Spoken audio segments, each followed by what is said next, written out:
ওয়াজ মাহফিল সব বন্ধ করে দেয়, পারমিশন আর পারমিশন। জেলা প্রশাসকের কাছে গেলি কয় কোনো পারমিশন চলবে না। বক্তাকে যদি বলা হয় যে আমির হামজা বন্ধ, যদি বলা হয় তৈবুর রহমান বন্ধ, সব বন্ধ। আবার কনসার্টের জন্য, যাত্রা গানের জন্য সব কি উন্মুক্ত। এখন আর কি কোনো পারমিশন লাগবে না। আজহারি দেশ থেকেই কি করলো, বিতাড়িত করলো। সম্মানিত ভাইরা, দেশ বরেণ্য মুফাসসির কোরআন আল্লামা সাইদি রাহিমাহুল্লাহকে শহীদ করা হলো জেলখানার ভিতরে। আপনারা জানেন না বিষয়? আলী আহসান মুজাহিদকে ফাঁসি দেওয়া হলো, শহীদ কাদের মোল্লাকে ফাঁসি দেওয়া হলো, ফাঁসি কাস্টে ঝোলানো হলো। তারা নিরপরাধ মানুষ ছিল, ঠিক কিনা বলেন? সাউন্ড ভালো হচ্ছে না আপনাদের? তারা নিরপরাধ মানুষ ছিল, তাদেরকে ফাঁসি কাস্টে ঝুলিয়ে তাদেরকে মৃত্যুবরণ করা হলো। তাদের অপরাধ কি?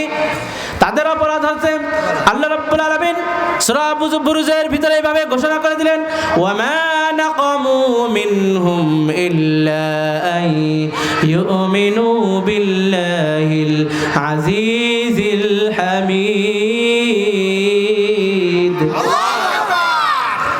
আল্লাহ রাব্বুল আলামিন এভাবে ঘোষণা করে দিলেন, তাদের একটাই অপরাধ, তারা আল্লাহর জমিনে আল্লাহর দ্বীনকে বাস্তবায়িত করতে চায়।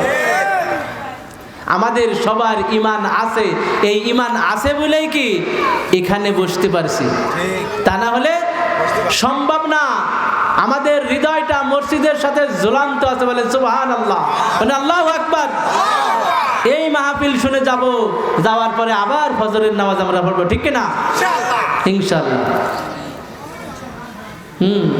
এই জন্য এই ভয়টা কার? আল্লাহ রাব্বুল আলামিনের ভয় যাদের অন্তরে আছে, তাদের কোনো বুলেটের ভয় নেই, বোমার ভয় নাই।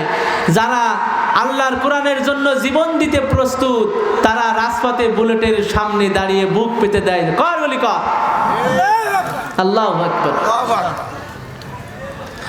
আর আমাদের জীবন তো আমরা ওয়াকফ করেই দিছি, আল্লাহর সাথে আমাদের বেচা কেনা হয়ে গেছে, কি ঠিক কিনা? জান্নাতের বিনিময়ে আমরা আমাদের জীবনটাকে আল্লাহ রাব্বুল আলামিনের কাছে বিক্রি করে দিয়েছি।